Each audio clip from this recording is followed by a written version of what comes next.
has been said that Utah, particularly northern Utah and the Uinta Basin, is one of the most active paranormal and supernatural hotspots on the planet.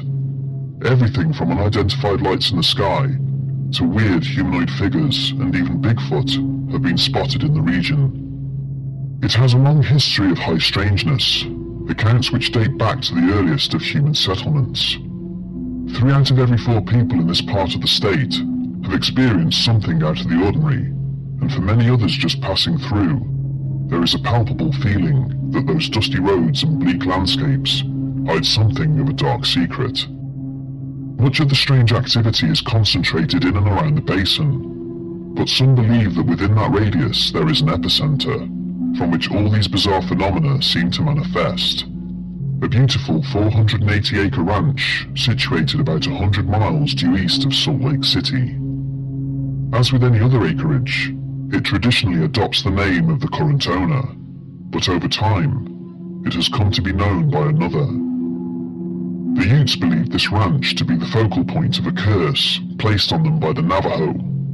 Tribe members were, and still are, forbidden from setting foot on this land, as they believe it to be in the path of the Skinwalker. For this reason, it became known to the locals as Skinwalker Ranch.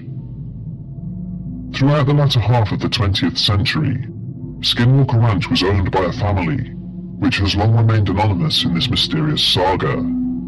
For reasons unknown, they suddenly and inexplicably vacated the property in 1987, leaving it empty and unattended for more than 7 years.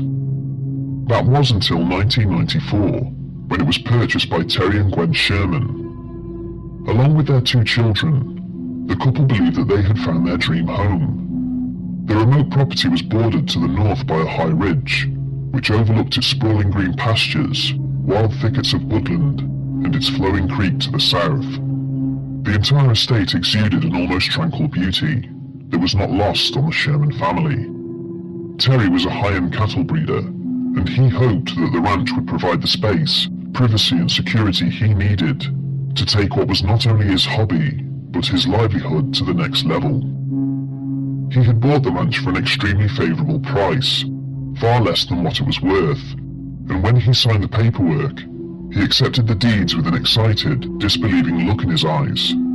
What he now held in the palm of his hand was his ambition, his prospects, his dream. He could not have known that the land he had just purchased would almost destroy him, not just financially, but also psychologically. When they had first viewed the property, Terry and Gwen had found the main homestead in a state of disrepair, which of course they had anticipated, given the length of time it had stood empty. What they did not expect to find, however, was the sheer amount of deadbolts securing the home, not just on the front and back doors, but on interior doors and all of the windows too. At the front and rear entrances, they also found heavy-duty chains attached to huge metal rungs, which were embedded into the walls. It didn't take a genius to work out that these had been used to chain large, powerful guard dogs in place. Although slightly unsettled by these peculiarities, Terry and Gwen dismissed them, believing that the elderly couple who owned the ranch before them had been paranoid and overprotective. They had seemed rather eccentric after all. In the real estate contract, they had inserted a number of unusual clauses. For instance, the Shermans were not permitted to dig on the land without prior approval from the previous owners. These irregularities were overlooked by the family, but somewhere in the back of Terry's mind, he could not help wondering what had spooked them to the point of installing this level of security. In time, of course, he would come to understand that this idyllic, stunning acreage was haunting in more ways than just its serene beauty.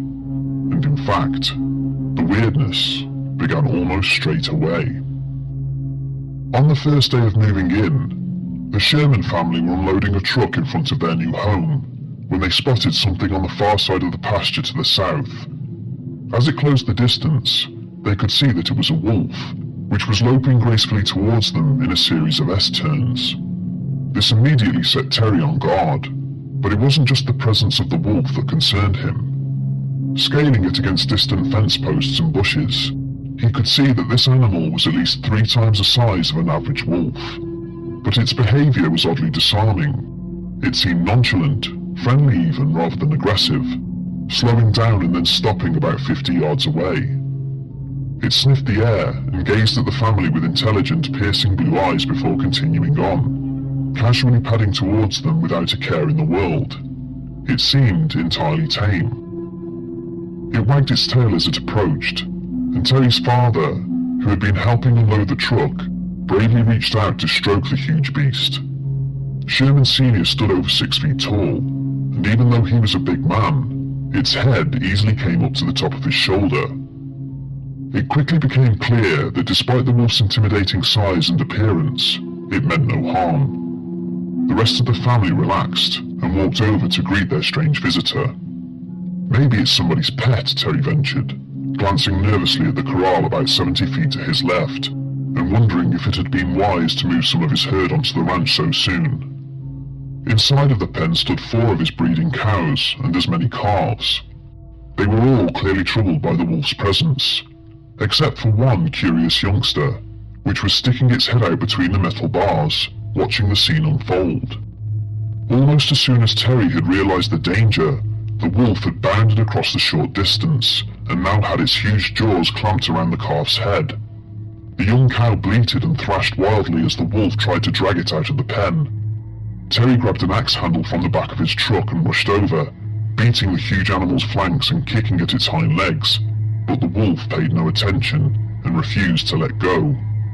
"Get my magnum," he shouted. His son ran across to the truck, grabbed a .357 from the cabin and handed it to his father. Terry quickly fired a shot at the wolf's abdomen, which rang out across the empty pasture, but it had no effect. The huge animal did not react in any way. It did not stagger or yelp. It did not even flinch. It simply continued to ravage the poor calf. In his desperation, Terry fired again. Still, the gun had no effect. After a third shot, however, the wolf slowly released its grip and backed off about 10 feet. The rancher could not believe his eyes.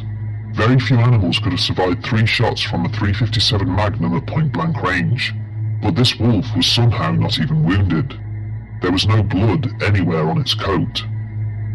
Finally, he took a 4th shot, right at the animal's heart, and it retreated another 30 feet. There was something incredibly unnerving about the way it just stood there with an unconcerned look, contemplating whether to attack the calf a second time. Terry sensed this and shouted at his son to get his .30-06 rifle from the house, which he did within a matter of seconds. The wolf remained perfectly still as he took aim with the heavier firearm, and he almost felt sorry for the poor beast. A deafening shot echoed across the wilderness as he pulled the trigger, and in that moment he knew he'd hit his target. But instead of collapsing to the ground in a heap as it should have done, the wolf simply withdrew another 2 yards and stood looking at an increasingly unsettled Terry.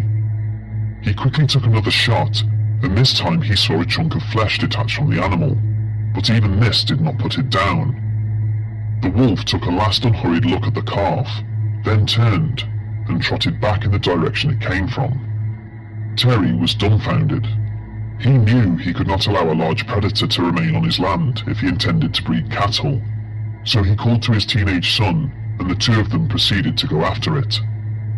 They must have followed the wolf for about half an hour, catching glimpses of it as it ran to the south between patches of cottonwoods and other trees. The tracks led them through a copse of Russian olives, the other side of which was the creek, and emerging from the trees, they found themselves on a wide-open mud bank. They could clearly see the wolf's paw prints and immediately began to follow them, but the tracks abruptly stopped about 40 yards from the water's edge. Terry and his son could not believe their eyes. They were standing in a wide-open expanse of sodden mud, yet the paw prints ended right in the middle of the bank. The wolf would have had to have leapt an impossible 40 or 50 yards in either direction to avoid leaving any more tracks. It had seemingly vanished into thin air. Returning to the homestead, Terry happened to pick up the piece of flesh that had detached from the animal. He noted that, rather than being fresh and covered in blood, it looked and smelled rotten, as though it had been left out in the sun for a few days. In quiet contemplation, he turned his head south and looked out over the pasture towards the horizon, wondering what on earth had just happened. That was the first day. The next few weeks were relatively normal, except for a few strange occurrences which happened around the homestead, all targeted towards Gwen. She didn't report any of these things to her husband at first, as she genuinely thought she was losing her mind. For instance, she would come home from shopping, unpack the groceries and put them away, and then leave the room to attend to something else. Moments later, she would return to the kitchen and find the groceries all back in the bags, as if she had never unpacked them. In other occurrences, she would go to have her customary morning shower. Locking the door behind her, she would place her towel and hairbrush on the side. When she finished, she would step out of the shower only to find her towel and hairbrush missing. They would disappear. A few hours later, she would find them in some random location elsewhere in the house. Things continued like this for some time, and Gwen was getting increasingly worried about her memory. That was until Terry came in one evening, demanding to know who had taken his post digger. He had been using it to repair a fence in the pasture and had turned away for a few moments. When he turned back, it had gone. Gwen explained that she and the children had been in the house all evening and proceeded to help him search for it. However, it was nowhere to be seen. A few weeks later, it was found hanging in a tree on the other side of the ranch, 70 feet off the ground, which was odd considering that this piece of equipment weighed over 70 pounds. By this time, the Shermans were beginning to suspect that something was not quite right about the property they had bought. About a week before they rediscovered the post digger, a nephew came to stay with them, and Terry decided to take the youngster on a tour of the ranch. His son also accompanied them, and it was well after sunset when they decided to return to the homestead. A few hundred yards ahead, Terry noticed a set of headlights moving along a distant fence line, well within the boundaries of his property. He had seen these lights before and had assumed that someone had taken a wrong turn off the road to the east, but now, seeing them again, he suspected that these people, whoever they were hunting on his land without permission. He decided that he would confront them, and immediately began marching in their direction. But as he picked up the pace, the lights began to move away from him. His brisk walk turned into a jog, and as the boys followed suit, he began to wonder why there was no engine sound. They had gotten to within 100 yards, when the lights suddenly lifted off the ground and floated up over some distant treetops. Terry and the boys stopped dead in their tracks, shocked by what they were seeing. The lights silently continued on their course before disappearing out of sight. During the autumn, these lights became a frequent occurrence, especially as Terry began transporting his prized Simmental and Angus cattle onto the ranch. The activity seemed to escalate with the arrival of his high-end livestock, and this is when things started to turn serious. As the winter months rolled in, severe snowstorms battered the region, and Terry found himself out at all hours, rounding up cattle that had wandered too far astray. One late evening, he was out on horseback, searching for one of his prize Angus cows that had been missing for almost 24 hours. He had covered the whole ranch, except for a dense area of woodland to the southwest, which he was now heading towards. As he approached the large outcropping of trees, he was relieved to see the unmistakable impressions of hoof prints in the deep snow, and he now knew that it was only a matter of time before he located the animal. He paused briefly as he considered the tracks. From the spacing, he determined that she had been running at full tilt as she had entered the tree line. This was odd behavior for a cow, especially during a snowstorm, unless she had been running from something. But what? Although it was unlikely for a predator to be hunting during this weather, it wasn't impossible, but he could see only one set of tracks. He followed the hoofprints for 20 yards into the trees, and soon reached a wide clearing. The tracks continued out into the middle of the open space, and then stopped dead. The cow was nowhere to be seen. A cold chill ran down his spine as he recalled how the wolf's tracks had stopped in a similar fashion, as if the animal had disappeared or had been sucked up into the air. He searched for a while longer, but began to lose hope. In the end, he turned back towards the homestead with a heavy heart.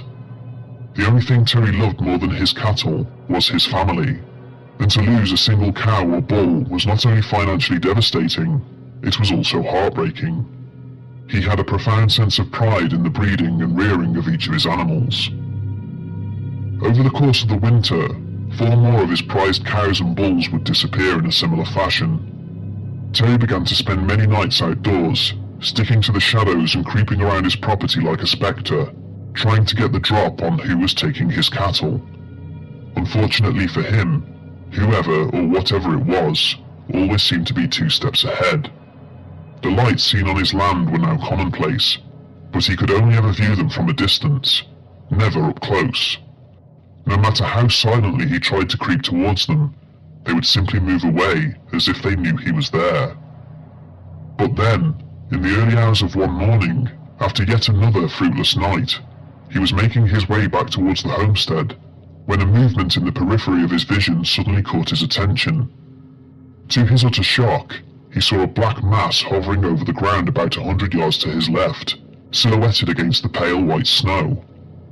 Immediately he hunkered down and quietly observed the strange object as it moved across the land. To his eyes, it looked like a slightly smaller, snub-nosed version of the F-117 Nighthawk. However, he knew that it couldn't have been an F-117, because this thing was completely quiet, floating about 20 feet off the ground as if defying gravity. Coloured lights shone from its hull, flitting over the snow as if it was searching for something. Terry was able to observe it for around 15 minutes as it made its way over to the west before turning back and heading east again. Sitting still in the cold, Terry's arms were beginning to go numb, and as he stretched his limbs, his joints cracked. In the deathly silence, the sound seemed impossibly loud, but in reality, it was so insignificant that it wouldn't have been heard by anyone standing beyond a distance of 6 feet. Nevertheless, the lights on the strange craft suddenly went out. It then stopped and turned in his direction. For a few tense moments, Terry's heart thumped in his chest as the object seemed to glare at him. But to his relief, it turned and silently floated off to the north out of sight. In the new year, as the spring rains began to lash the ranch, the family would lose even more cattle, but now they began to reappear, sometimes dead from no apparent cause, other times extensively mutilated. The nature of these mutilations was bizarre. Huge chunks of flesh and skin were carved out of the animals, yet there was no blood. The wounds always seemed to be cut with precision instruments, displaying an almost surgical quality rather than the savage tearing of predators. The Shermans were beginning to feel the stress caused by these losses. Throughout 1995, the strange activity only intensified. Events took place that were frankly beyond bizarre. The lights appeared over the ranch almost every night. More poltergeist activity was experienced in the homestead. Black, featureless entities began to appear, looking in through the windows, and later, even entering the house and standing at the ends of beds. Strange sounds would emanate from the ground, almost as if there was machinery or railroads operating beneath their feet. Their neighbors would hear this too. They also heard disembodied voices, speaking in strange languages coming from the sky. One morning, Terry woke to find huge, cookie-cutter-like holes dug into his land, with no resulting piles of earth anywhere to be seen. Somehow, hundreds of pounds of soil had silently been removed from his property in the dead of night. In addition to this, strange creatures were spotted walking across the land, from humanoids that resembled Bigfoot to bizarre canine hyena hybrids with razor-sharp claws that would attack their livestock. There was an invisible entity that was often witnessed, not the being itself, but the effects of its presence. Livestock would part and move out of the way as if something big and unseen ran through the middle of the herd.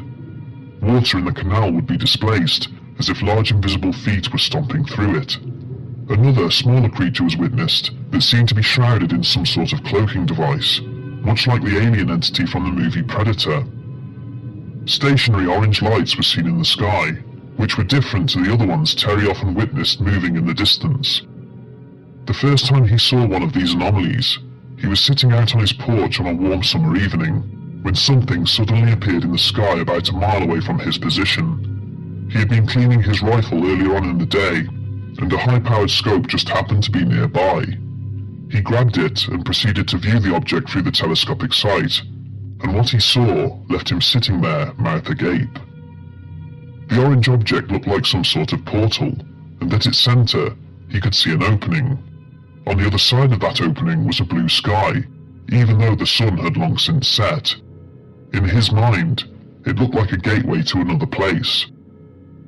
These anomalies became a frequent occurrence above the ranch, and Terry would later describe seeing odd-shaped craft entering and exiting these openings on several other occasions. The most disturbing of all phenomena, though, were the orbs. They were not as common as the lights or portals, but when they did appear, they were far more obvious, zipping in and out of nearby trees and harassing the livestock. These were mostly about the size of a tennis ball and had a blood-red colour, but every so often, larger, blue ones would show up, and these were bad news. Nicknamed the Blue Meanies, these orbs were somehow able to instill intense fear in those who got too close to them. Perhaps it was a certain vibrational signal they gave off, which stimulated extreme anxiety. Terry and Gwen were never sure, but they feared the blue orbs more than anything else they had seen on the ranch. One evening, Terry was out on his porch again, observing the lights over his property as he often did, when he spotted an ominous blue glow coming from the tree line in front of his house. He was immediately on guard, as one of the blue orbs emerged from the thicket and slowly made its way towards him. 3 of his best hunting dogs sat by his side, and the moment they saw the orb, they began to growl and bark. Without even thinking about it, Terry set them loose, and they proceeded to chase it back into the trees. Whatever fear it was able to stimulate in human beings did not seem to affect dogs, and Terry felt his spirits lift as he considered that a small battle had been won. But then, suddenly, out of the darkness, came 3 pained yelps, and then, nothing. He waited for a couple of hours, but his dogs never returned. He was far too scared to venture out and look for them, but in the morning, he and his son went to search the copse of trees where he had last seen them. On the ground, they found 3 quarterized piles of flesh, smouldering in the cool morning air. This was all that was left of his dogs. This proved to be the last straw for the Sherman family. They had endured much more than they could physically take over the last 2 years. They were not getting any sleep. The kids were doing poorly at school. Gwen had lost her job at a bank in town, and the whole family had taken to bunking in the same room because of the strange phenomena that was now regularly entering their household during the night. On top of this, they had lost 14 head of cattle, along with family pets, and they were now on the verge of bankruptcy. Seeing those vaporized dogs, it was now becoming clear just how much danger they were in. Terry had previously contacted a local newspaper about the strange activity taking place on his ranch, and although roundly ridiculed, the story was picked up by other publications. By chance, it caught the attention of one Robert T. Bigelow, a billionaire businessman who had recently invested a significant amount of money in setting up a scientific team whose purpose was to investigate events of high strangeness. He offered to purchase the ranch from the Shermans, who were only too happy to accept, and by July 1996, Terry and his family had vacated the property. Bigelow's team, the National Institute for Discovery Science, or NIDS, were ready to move in by September that same year, and would in fact remain at the ranch for nearly a decade, studying in detail various instances of bizarre phenomena. They would have their own stories to tell. What they encountered there was every bit as intriguing and downright terrifying as what the family had experienced. For the time being at least, whatever had been tormenting the Shermans over the last 2 years was about to receive some unwelcome attention. It was about to come face to face with a fearless, highly equipped and well-funded team of investigators who were well aware of its presence. The hunter was about to become the hunted. I hope you enjoyed the story. Like and subscribe for more. Thank you for wandering the foggy paths of Mistmore with us. Stay curious, but beware what you may uncover in the mist. Farewell, brave souls from Mistmore Mysteries.